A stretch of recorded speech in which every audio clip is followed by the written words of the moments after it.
Hello there, ladies and gentlemen. Moletrap here coming at you with the first game of the second round of playoffs, or I should say the playoffs for the second round, rather, of the Sky Pro League from 2006.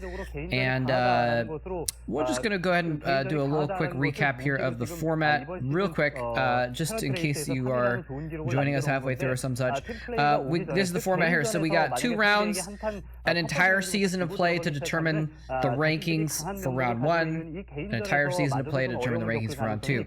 So round 1 went through, and we had the top 4, and I've obviously cast all those. And SK Telecom started off in the top seed, and they ended up just holding it out against the Magic Hero, MBC Game Hero. Sorry, I saw Magic ends in the corner of my eye.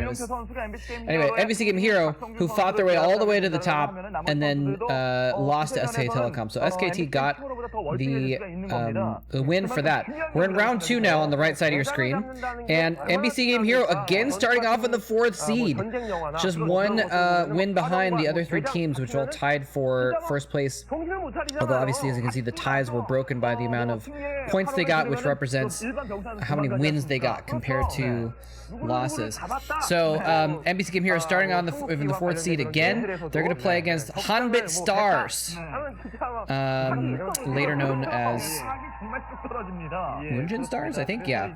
Hanbit Stars are going to be first off, and then if they beat them, they'll go on to Oz, or if the Stars win, they'll go on to Oz, and the winner of that match will go up against CJ, and the winner of that will be the round 2 champion, and then the winner of that, the round 2 champion, will go up against SK Telecom in the entire championships. So we got 4 more best of 7s team matches to go, so it's gonna be fun. Anyway, this is game number 1. This is actually Free versus Julyzerg is gonna be the first game here. It's gonna be a nice game, actually. 2 very good players here, and you know, we've got different maps in this round 2. So we had the same maps before. This time we got Talcross, we got Arkanoid. Very interesting map. Talcross, of course, very classic map, 3-spawn map. A lot of 3-spawn maps here, actually. Arkanoid, very interesting map with all the neutral depots and what have you all around. And here's that cool intro sequence. Not the best intro sequence, but a cool one nonetheless. The esports tournaments, the StarCraft tournaments always had pretty cool stuff. Look at this funny animation. This is 2006 computer graphics at their height, ladies and gentlemen. Anyway, then we got Blitz. Sorry, Blitz is another map, this left versus right map, which is very interesting. We got Vampire is I believe the 2v2 map. Yeah, the new 2v2 map, and we're losing Ridgeline, or whatever it was, the one with the ridge down the middle. So this is going to be the next one. So, and then we got, of course, Longinus, which is going to be today's match on Longinus, a very classic 3-spawn map, low ground into a natural. Anyway, we'll see how it goes. Let's get into the first game here, ladies and gentlemen. The Sky Pro League playoffs, round 2. MBC game fighting once again to try and see if they can get from the bottom seed bottom seed of the playoffs, excuse me, all the way to the finals. They were not able to quite pull it off in the first round. Here they are struggling to do it once again, and we're gonna have Free is gonna be the red Protoss player at the right hand side of the map. There he is, baby Free. Everyone's a bunch of babies back here in 2006.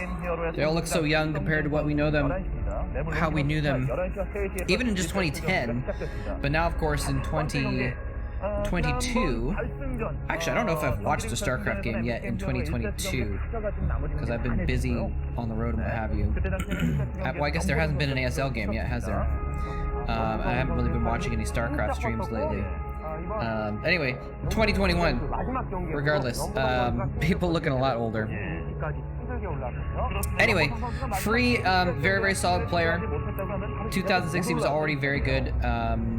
Julyzerg, of course, barely needs an introduction. He was a monster, an absolute beast of a Zerg player.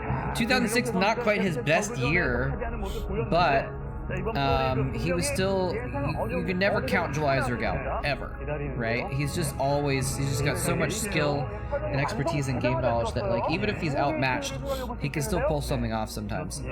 And so it'll be cool to see what he can pull off here against Free. I would say they're probably both in the same condition, because Free's condition was never quite as high as Julyzerg's was. So if Julyzerg has kind of gone down a notch, or maybe everyone else has gone up a notch since he was dominant in like 2004.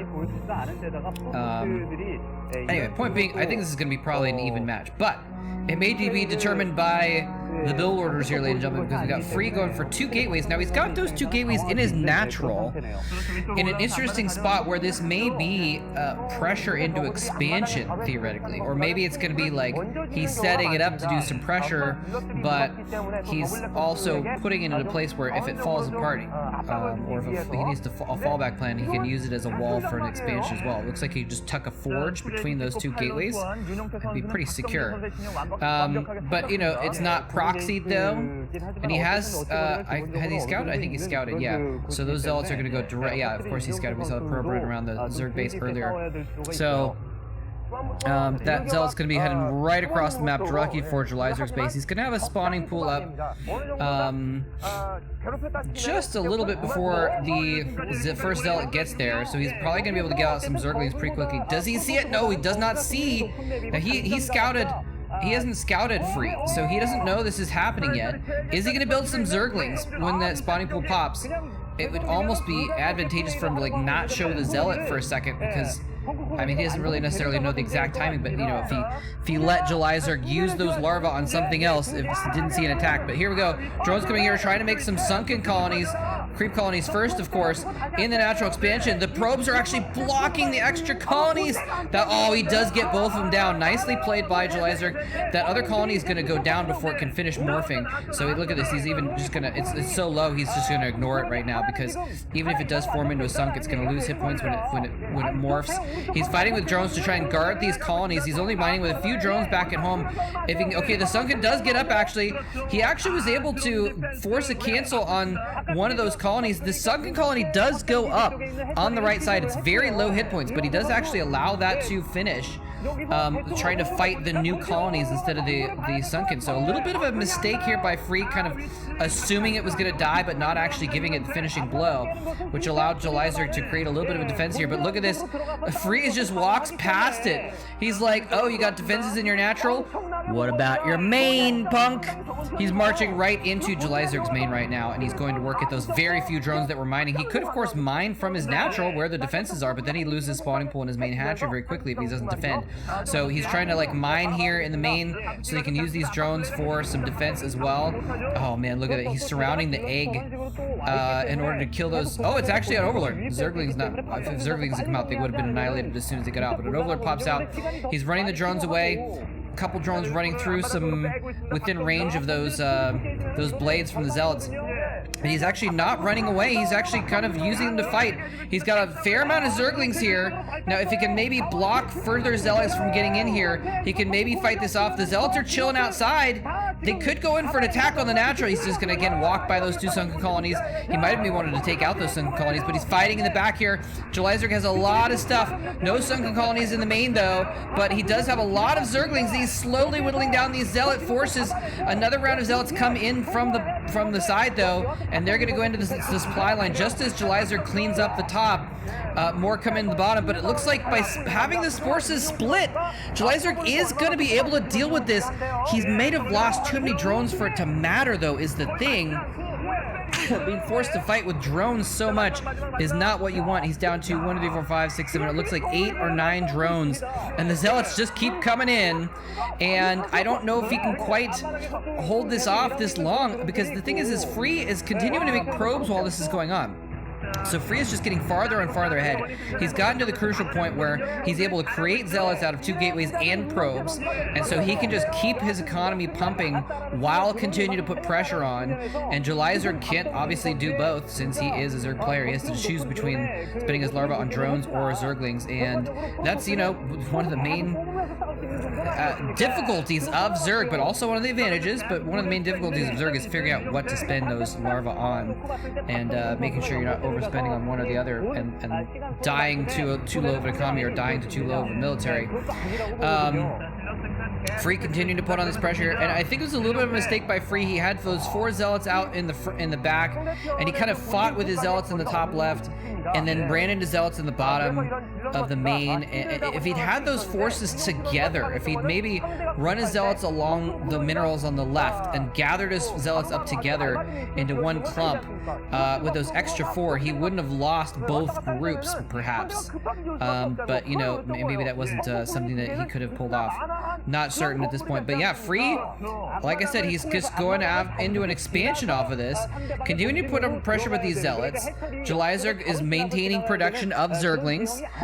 He's just, again, trying to balance it really, really closely here, building drones and building Zerglings at the same time.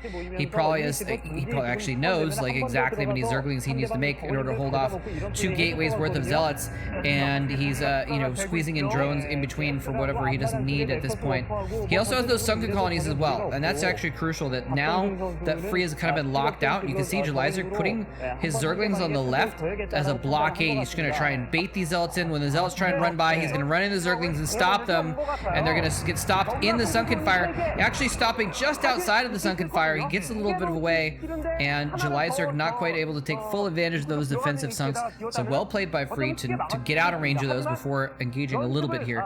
But he's not going to be able to run by the sunken colonies anymore. He's going to have to fight those sunks if he wants to get in there and do more damage. But, you know, he's not trying to do more damage at this point. He's trying to keep Julyzerg occupied. Oh, this could be bad. He's got a line instead of a ball, and the Zerglings are able to get a nice round. So many Zerglings doing lots of damage. He's able to get a lot of surface area on these zealots, but it looks like the zealots are just maybe too strong, and oh my goodness. There's like 4 or 5 zealots that are in the yellow and the red right now, but he's not, okay, he picks off one of them. In fact, he might be selecting them, clicking on them, and targeting those zealots specifically to try and pick them off with the remaining Zerglings. More healthy zealots coming in from the side to reinforce, though, but that could have been a little bit of a blunder. I thought that was a great move by Julyzerg, and it just didn't turn out as well as I did, or obviously as well as Julyzerg did either. And just like I thought, he's got a forge plop there in the front. He's got his zealots plugging the hole between the forge and the gateway. So it's a nice little front door that he's planned, you know, 5 steps ahead. Very nicely done by Free. This is a great build and well executed. Julyzerg coming out here with these Zerglings. Again, he really wants to be able to run in there and pick off some of those injured zealots while they're injured before their shields can recharge, but it doesn't look like he's going to be able to. Now here's the thing. Julyzerg has a Spire half 3/4 finished. Yeah, it looks like close to 3/4 finished there. Julyzerg very, very close to having some air out, and Free is just finishing his cybernetics core. He still has to wait for a... Now, here's the thing. He could try and make Dragoons, but he's probably going to have to get a Stargate up, and the Stargate is going to be just finishing at the same time, theoretically, that Mutalisks could be popping out if he wants to go for Mutas. And you don't want to have 0 Corsairs in the air when your opponent gets Mutas out. You know, the idea is you get Corsairs ahead of time, so you have enough air superiority that when the Mutas pop out, they can't do too much damage. Ideally. Obviously, it doesn't always work that way. But yeah, there's the Stargate going up. The cannons are... I think I saw a cannon warping in the main. I'm not sure. He's got one cannon just at the front of his front door in the natural. Spire's up. What's going to pop out of... It looks like he is going Mutas, ladies and gentlemen. I think we might see a big counterattack from Julyzerg. If he gets out, you know, 4 or 5 Mutas and a couple Scourge or something like that, he's poised to be able to do serious damage back. There's the Mutas, and now the Zealots are like, oh no, we are going to have to... Well, are they going to suicide in? They're actually just going to go in, and Julyzerg is actually ignoring the Zealots with his Mutas. Excuse me, for some reason, talking is itching my own throat today. I'm not sick though, don't worry, ladies and gentlemen, but he's actually ignoring the Zealots, going after the Zealots with the Zerglings while he goes in with the Mutas. I think this is a great move because he's taking advantage. He doesn't want the Zealots to distract him long enough to get enough Corsairs to deal with the Mutas. Instead, he's going with the Mutas while they can do damage, and they are doing damage. Free with the last ditch, well, not last ditch, but Free with a counterattack. I'd say a somewhat desperate counterattack, but a strong one, attacking Julyzerg's main with those Zealots, and the Zerglings have all died, so he's able to run in there. The reinforcement Mutas are going after the Zealots, but it's not enough. The Zealots are too beefy, and some of them have recharged their shields from earlier, so he is going to be able to get the Spire. Yes, the Spire goes down, and that could be crucial, ladies and gentlemen, because he's doing a lot of damage with these Mutas, but eventually he'll be able to kill them off. Maybe, actually maybe not. He's done so much damage to the main. He's going after the Stargate now. He's going to be able to kill those Zealots off before they actually, you know, kill his lair or what have you. He could rebuild the Spire very quick, without too much effort. But yeah, Dragoons popping out as well are going to do the damage necessary to fight off those Mutas finally. And you know, if he had more Mutas being pumped out to reinforce, he could easily overcome those Dragoons. But with the Spire down, it's not a possibility, obviously. And now Free getting cannons up in his main, getting cannons up in his natural. He is now well defended with a handful of Dragoons, 1 or 2 Corsairs, and cannons everywhere. He's under no threat from those Mutas. But Julyzerg says, Mutas? What Mutas? I've got Zerglings, buddy.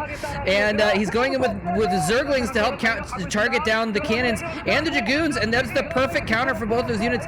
The Dragoons are going to go down. This is actually a genius play by Julyzerg, going in here with Zerglings as well. What an amazing counterattack. Just when I thought Free had defended perfectly against everything, Julyzerg with the Zerglings. I don't need a Spire. I can make ground units, and they attack just as well. A couple Zealots are popping out here, though. Free is responding very well to the unit's composition that Julyzerg is doing, but maybe a little bit too little too late each time. The Dragoons coming out a little bit too late. The Zealots coming out once everything is dead, and the Zerglings are going to target that down. He's going after the cannons as well. Corsairs, well, Zealots can't shoot up, but guess what? Corsairs can't shoot down either. And so they're not going to be able to do anything about these Zerglings running around. Now, the cannons in the main are going to hold them off, so if he can hold off things in the natural with these Zealots and with probes, if he can get some cannons up, then he'll be fine there. But looks like Julyzerg throwing away those Zerglings, but he did get a few probes here and there in the middle of it. So everything kind of finally slowing down now. Look at that. There's more Zerglings popping out, being rallied to the front. On Hydralisk Den, Julyzerg has no drones. He is all in on this, and I think he knows it. And you know, he's a very aggressive player, and he can often pull off major aggression. So he's building a bunch of Zerglings right now, not building any drones at this point, I don't think. He's going to build Hydralisk when that den pops, and then he's going to go for one last final counterattack with everything that he's made. Looks like Free is not going to give him time to do it, though. Oh, nice pick off. Fighting a single Zealot off on the side, surrounding it, picking it up very quickly. Nicely done. Yeah, there's no way he's going to be able to win with just the Zerglings, so he needs the Hydralisk at this point, with that many Zealots. We'll see if he can pull it off, but I just feel like he's probably not switching into drones. It's possible, but you know, I think he's probably going for an all-in here. He's made a bunch of Zerglings, and he's probably going to start producing Hydras. Yeah, he made a few drones. He snuck in a few drones here, but now he's starting to produce Hydras. I think we're going to see one final all-in counter attack. This game has been such back and forth game. I feel like some of the older games are more intense in a way sometimes. Maybe I'm wrong. Maybe it's just because I've been watching them a lot more lately. But this back and forth, one player almost dying and then the other player almost dying and then the first player almost dying again. It feels like that happens a lot in these older games, or more often rather in these older games.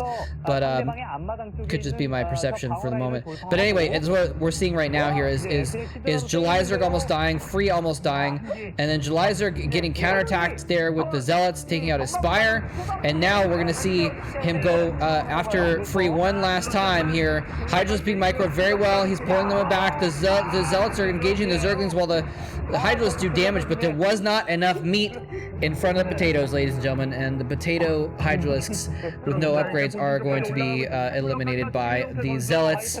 Wasn't quite enough. It was a nice attempt at a kind of a desperate counterattack all in, but it doesn't look like it's going to happen. Julyzerg's not going to give up till the very bitter end. He is not an early GG'er at all. And to be fair, he has come back in some crazy games, so that's why you give it your all regardless. And this is the playoffs. You want to do everything possible to try and get a win for your team in the playoffs. High Templar are marching across the map right now. If you can get a storm off on anything, basically, it'll be enough AoE damage to really clinch things, to seal the deal, and other different analogies and metaphors. And there's GG as this lair is about to fall. Julyzerg losing the first game against Free, but hard fought, well done. Free with just some really interesting and effective aggression early on with the 2 gateways. Julyzerg, I felt like he responded really well. He dealt with it really well, but the problem was that Free just got too far ahead during that. It wasn't an all-in proxy 2-gate. It was a 2-gateway aggression with building probes and getting an expansion after the aggression didn't quite work out. So it was very, very well played by him. And Julyzerg with the counterattack, the quick air, was really effective too. And it looked like he might have folded there, but just somehow, just being scrappy and running into, if the Zealots hadn't run in and killed the Spire, I think Julyzerg would have won the game. So that was nicely done by Free. Interesting, I mean, it was the decision making by Julyzerg. He said, I'm not going to deal with these Zealots. I'm not going to let him distract me. I'm going to go straight for the jugular. You know, he might have, you know, a dagger aimed at my heart, but if I can hit him first and get the kill, then I'm going to be able to get the win. And it didn't quite work out. He was not able to get a finishing blow. He wounded Free very badly, but Free was still able to keep fighting. So he fought him off, and just the counterattack was too strong. Free was too far ahead and was able to get too many units out in the later part of that game. All right, well, anyways, that's game number 1, ladies and gentlemen. Going to the Hanbit Stars MBC game. Not looking quite like they did in the playoffs of the last season, or the last half of the season, I should say. But they're not out of it yet. It's a best of 7, ladies and gentlemen. So we're going to see how it goes from there. Next up is going to be C versus a Zerg player named Hazen, who I've never heard of before.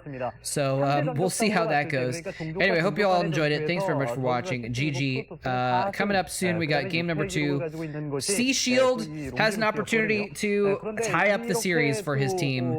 We'll see if that happens. Hope you enjoyed it. Thanks for watching.